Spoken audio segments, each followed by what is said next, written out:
Peruano. La pregunta sigue vigente hasta el día de hoy. ¿En qué momento se jodió el Perú? Hace décadas que buscamos la respuesta y siempre terminamos echándole la culpa a quienes nos han gobernado. Es más fácil decir que nuestro Perú se hundió por la reforma agraria de Velasco, porque el arquitecto no le dio importancia al terrorismo, por culpa del primer gobierno de Alan y su tren cargado de inflación e inoperancia económica, por culpa del autogolpe, los Vladivideos y la corrupción en el gobierno Fujimori, por culpa de los whiskies y la hora cabana, por culpa de la mayoría de la clase política que gobernó y gobierna el Perú y que sigue viviendo en el escándalo y en la corrupción. Pero por más que querramos deslindar nuestra responsabilidad por la crisis social que asfixia al Perú, compartimos demasiados hábitos que nos hacen muy parecidos a quienes culpamos y criticamos, porque aún creemos que la criollada se tiene que celebrar como si fuera parte del orgullo nacional. Somos vivos y por eso compramos facturas para pagar menos impuestos. Ganamos los trabajos no por nuestro esfuerzo o talento, sino gracias a una pequeña coimisión. Nos colamos en la fila para que nos atiendan primero. Aceleramos en ámbar y nos pasamos la luz roja, porque así llegamos más rápido.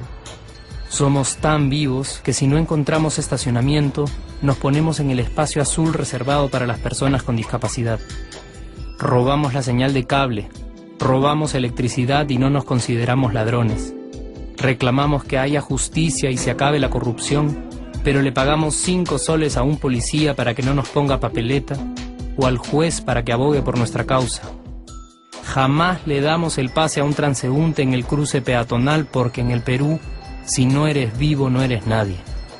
Pero si somos tan vivos, ¿por qué le tocamos bocina al semáforo en rojo, como si este fuera a escuchar nuestra ansiedad? ¿Por qué tiramos la basura en la calle, como si la ciudad perteneciera a cualquiera menos a nosotros? ¿Por qué nos quedamos callados y no protestamos cuando el chofer de la combi no deja de cometer imprudencias? ¿Por qué estamos tan interesados en saber qué vedette trampea con qué jugador, en vez de conocer algo sobre nuestra historia, nuestra economía, nuestra literatura, o al menos saber cuáles son nuestros derechos más elementales? ¿Por qué sentimos que se nos hace un favor cuando un empleado del Estado nos atiende? ¿Por qué dejamos que un panetón sea el mejor argumento de un político para llevarse nuestro voto? ¿Por qué cuando alguien hace algo bien, decimos que parece hecho en el extranjero, como si eso fuese más meritorio? ¿Por qué no nos sentimos orgullosos de nuestra diversidad cultural? ¿Y por qué, si somos tan vivos, seguimos alimentando este círculo vicioso que no nos deja avanzar como sociedad y nación?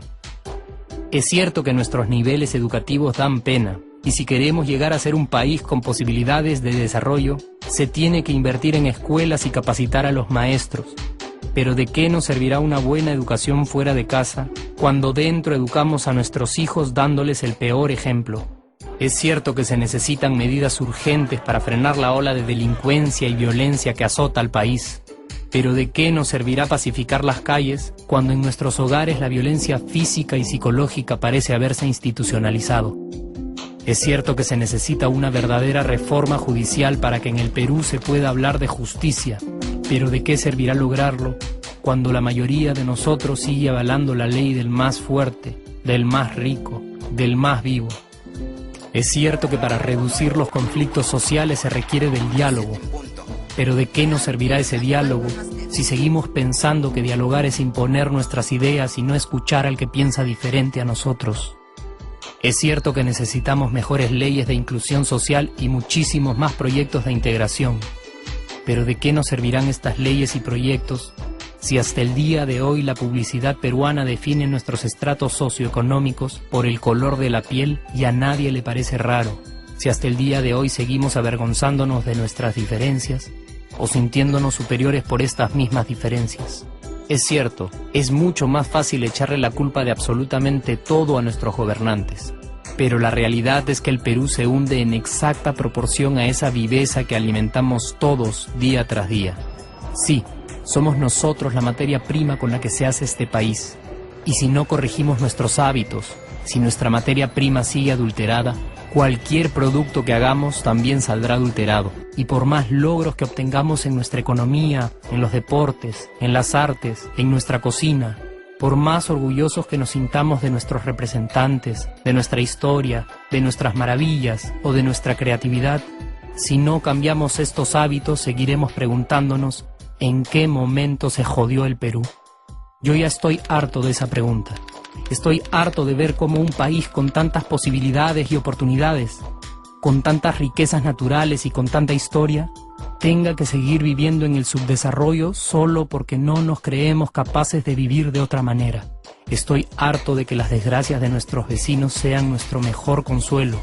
Harto de que el sí se puede sea solo una frasecita hecha para un partido de fútbol y que no podamos aplicarla en nuestra vida. Aunque te cueste creerlo, sí podemos. Claro que podemos. Pero depende de que tú y yo comencemos a trabajar en ello de una vez por todas. Porque la transformación del país hacia una nación desarrollada ya no está solo en cancha de los políticos o de los poderosos, y no está en el terreno de los milagros. La transformación del Perú está en la capacidad que tengamos de hacernos responsables de nuestros actos y de rebelarnos contra nuestra viveza. La transformación del Perú está en ti y está en mí, está en todas nuestras organizaciones y en la posibilidad de trabajar juntos con verdadera responsabilidad social. ¿Qué pasaría si cambiamos la pregunta? Si, por ejemplo, ahora te pregunto, ¿en qué momento se arregló el Perú? ¿Qué me dirías? Aunque te parezca una pregunta demasiado ingenua, tenemos que creer en ella, y la respuesta está en nuestras manos. Responsabilidad social todos.